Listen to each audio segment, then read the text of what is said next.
brought to you by Silver Pumps. Top quality और consistent performance के लिए सिर्फ सिल्वर पंप्स, नाम याद रखना। देखो, सुविधा तो वो कोई नहीं दे पाए। हाँ, उन्होंने कुछ चीजें फ्री की, जैसे बस की सर्विस है, लेकिन बस की सर्विस तभी फ्री कर पाए जब हमारे समय 6000 बसें चला करती थी। आज चली 3000 बसें रही हैं, तो क्या सेवा दे दोगे। बिजली और पानी तो हम लोगों ने इंतजाम किया। भाई, दिल्ली में हर साल 3000 करोड़ का घाटा होता था बिजली में। शीला जी के समय वो घाटा 3000 करोड़ से घट के जीरो पे पहुंच गया, ठीक है। और उसने उसको 21,000 करोड़ 2100 करोड़ लोगों में बांट दिया। तो जिसने बचाया, श्रेय तो उसको जाता है ना। उसके पास व्यवस्था अच्छी होती है। बल्कि एनडीएमसी जो उसका इलाका, यहां तो किसी को फ्री नहीं मिलता। बल्कि अभी तो हम लोग कुछ झुग्गियों में आ रहे हैं, किसी का 28,000 का बिल है, किसी का 25,000 का बिल है। भाई, शीला जी के समय यह तय हुआ था कि हर झुग्गी में जो मीटर लगेगा, लेकिन वो 175 रुपया महीने ही देंगे। ये हटा दिया और हमारे मुख्यमंत्री ने कुछ नहीं कहा। क्यों नहीं। आप अगर एनडीपीएल को, बीएससीएस को अगर आप अपनी जेब से पैसा दे सकते हो कि सस्ती बिजली दो, तो इस एनडीएमसी इलाके में क्यों नहीं। वो इसलिए क्योंकि यहां उसको लगता था कि वो मोदी पे या बीजेपी पे उंगली उठा सकता है, किसी और पर उसका मर दे। बाकी अब मैं बताता हूं आपको, जैसे रोजगार का है, हर घर में कोई ना कोई दिक्कत हो रही है, लोगों को काम नहीं मिल रहा है। भाई, दिल्ली तो ऐसा इलाका था जहां बाहर से लोग काम ढूंढने आते थे।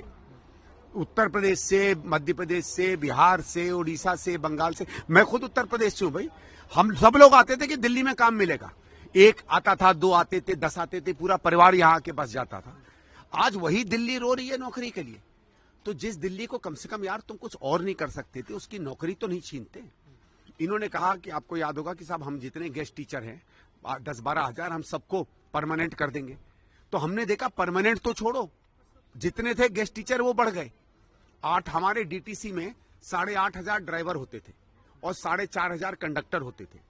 आज सिर्फ 4,000 ड्राइवर रह गए और सिर्फ 400 कंडक्टर रह गए। तो 4,000 वो गिन लीजिए और 4,000 ये गिन लीजिए, 8,000 नौकरियां कहां गई। भाई, कंडक्टर की और ब्रश की नौकरी तो कोई धनाढ़ सेठ, कोई क्या कहते हैं, जोरबाग या गोल्फ लिंक्स में रहने वाला आदमी तो रहता नहीं। इन्हीं फ्लैट्स में रहने वाले लोगों के लोग जाते हैं उसमें नौकरी करने। आपने तो इनके पेट पे लात मारी है। आपने सारा ठेकेदारी पे दे दिया। ठेकेदारी पे कौन जाता है? बड़े बड़े ठेकेदार पैसा कमाते हैं। एक और चीज जो बार बार निकल कर आई, मैं आपको साधारण आंकड़ा देता हूं। हमारे यहां 650 रुपए प्रतिदिन का मिनिमम वेज है। इतनी जोर जोर से कहते हैं कि हिंदुस्तान में सबसे ज्यादा का क्या मतलब है।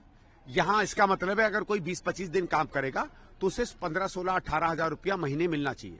यहां इन लोगों से पूछ लीजिए कितने लोग हैं जिनके डोमेस्टिक स्टाफ में काम करते हैं, लोगों के घर में काम करते हैं, कोई चौकीदारी का काम करता है, कोई ड्राइवर का काम करता है, जिसको 16 से 18,000 रुपया महीना मिलता हो। इसलिए नहीं मिलता है क्योंकि सब आपने ठेकेदारी में दे दिया। 4-5 हजार रुपया ठेकेदार अपनी जेब में रख लेता है, 12,000, 11,000 रुपया गरीब को देता है। आपके नाक के नीचे दिल्ली सरकार में चोरी हो रही है। मैं उस दिन गया था एक एसडीएम के ऑफिस में, मेरे एक रिश्तेदार का कोई रजिस्ट्रेशन था, तो मैं विटनेस में गया था। तो वहां बाहर इन्होंने लोग लगा रखे थे, सरकारी लोग। मैंने पूछा कितना मिलता है, कहते साहब 8,000। मैंने कहा मिलना चाहिए इनको 18,000। कहते साहब ये नहीं मालूम है, ठेकेदार देता है और अगर हम कुछ कर दे तो उठा के बाहर फेंक देता है। तो मेरा ये कि जिसके नाक के नीचे अत्याचार हो रहा है और उसे कोई चिंता नहीं है, और कि उसको ये कि मैं ये मुफ्त में फेंक दूंगा, ये मुफ्त में दे दूंगा, लेकिन नौकरी एक नहीं दी, परमानेंट किसी को एक नहीं किया। आपने लंबे रूप से कभी किसी परिवार को सजोया नहीं है। आप ये चाहते हो कि भिखारी की तरह वोटर मेरी तरफ हाथ फैला के बैठा रहे और ये डरता रहे कि इसको मैं कुछ कहूंगा तो मुझे अगली भीख नहीं मिलेगी। आपने नागरिक को दिल्ली के भिखारी बना दिया। उसको आपको सशक्त बनाना चाहिए था। ये वो जगह है जहां मैं खड़ा हूं, जहां कुछ समय पहले केजरीवाल जी जब आए थे तो इन्हीं लोगों ने सवाल उठाया था। एक बड़ा साधारण सवाल है। ये एमपी के सर्वेंट स्टाफ क्वार्टर्स के लोग रहते हैं, हर 5 साल में ये घर से बाहर फेंक दिए जाते हैं जैसे कोई चोर हो। अरे, इन्होंने सेवा की है 30-30, 40-40 साल तक।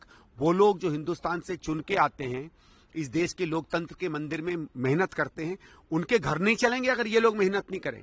तो एक समझ लीजिए, लोकतंत्र का बहुत बड़ा हिस्सा ये लोग हैं। हर 5 साल में निकाल दिए जाते हैं। आपने कम से कम कोशिश तो करते। मैं ये नहीं कह रहा हूं कि कोई घर परमानेंट मिल जाए। अरे, जब तक नया सांसद आता है, नए लोग आते हैं, आप करते हैं। मुझे याद है 1984 में मेरी माँ पहली बार सांसद बनी थी। हम लोग को जो घर अलॉट हुआ, उसके साथ जो स्टाफ क्वार्टर और गैराज अलॉट हुआ, उसमें लोग रह रहे थे, हटाए नहीं गए थे। हमने उनसे बात की, हमको लगा वो दोनों ठहर जाने चाहिए, रहने लगे। आप कभी जाइएगा एमपी साउथ एवेन्यू में, नॉर्थ एवेन्यू में और जगहों पे झुग्गियां लगा के ये लोग बाहर बैठे हुए हैं जैसे कोई चोर उचक्के हों। फिर एक और है, कोई झुग्गी क्लस्टर में आके घर बनाता है, उसको जब हटाया जाता है तो उसको घर मिल जाता है। ये लोग 40-40, 50 साल से यहाँ बैठे, कोई इनका अधिकार नहीं है।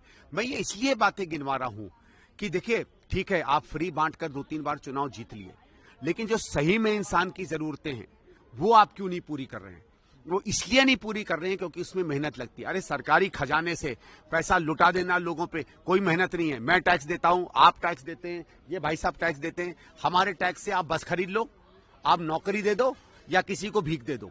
इसको लगता है कि मैं भीख दे के वोट मुझे मिल रहा है। तो जो मेहनत का काम है वो नौकरी दिलवाना है, जो मेहनत का काम है सरकार का वो सड़क और अस्पताल बनवाना, वो आप काम करते नहीं। सर, आप ये पहली बार केजरीवाल के मुंह से एक आंकड़ा निकला चुनाव को लेकर। उन्होंने कहा हम 55 सीटें जीत रहे हैं। साथ में महिलाओं को लेकर उन्होंने कहा कि महिलाएं अगर थोड़ा जोर और लगाते हैं तो हम लोग 70 की 70 सीटें जीत सकते हैं। अपने घर के पुरुषों को वो लेकर जाएं और वोट डलवाएं। ये क्या घबराहट? भाई ऐसा है, साल भर पहले मोदी जी ने भी कहा था 400 सीटें, याद है क्या हुआ था? तो कोई भी नेता जब आ जाता है, कोई 400 कहता है, कोई 450 कहता है। अच्छा है केजरीवाल जी ने 80 नहीं कह दिया कि जितनी सीटें थी उससे ज्यादा जीत जाते। वोटर वोट डालेगा और वोटर इनको हराएगा। क्या संदीप जी कोई आंकड़ा मैदान में पहले दिन से, जब से आपने नामांकन दाखिल किया और जब से आपका नाम शामिल, मैंने आपसे कहा है कि मुझे पूरा विश्वास है कांग्रेस की सरकार बनेगी दिल्ली में या नई दिल्ली से सरकार थोड़ी बनती है, लेकिन अगर नई दिल्ली नहीं जीतेंगे तो दिल्ली नहीं जीतेंगे। तो मुझे लगता है नई दिल्ली भी जीतेंगे और दिल्ली भी जीतेंगे। सर, चुनाव एक सबसे बड़ी चिंता हर उम्मीदवार की ये रहती है और कार्यकर्ता की रहती है कि कहीं कोई गड़बड़ी ना हो जाए। अमूमन जो आरोप लगते हैं, जिस तरह अरविंद केजरीवाल ने भी आज कहा कि हम एक मॉनिटर रूम बनाएंगे और 10% ये लोग गड़बड़ कर सकते हैं, इसलिए मुझे 15% आज ज़्यादा। क्या आपको ऐसा लगता है, हालांकि उन्होंने जो कहा उससे आप सहमत हैं या नहीं है, या आपको लगता है कि गड़बड़ी? देखिए ऐसा है, ईवीएम में गड़बड़ी का सबसे पहले कांग्रेस ने बात उठाई थी, ठीक है, इन्होंने नहीं बात उठाई थी क्योंकि ये तो चुनाव जीतते जा रहे थे। हम लोगों को पता चला, और ये निश्चिंत रहें, भारतीय जनता पार्टी ईवीएम के माध्यम से इन्हें नहीं हारने देगी, इनको तो जनता हरा देगी।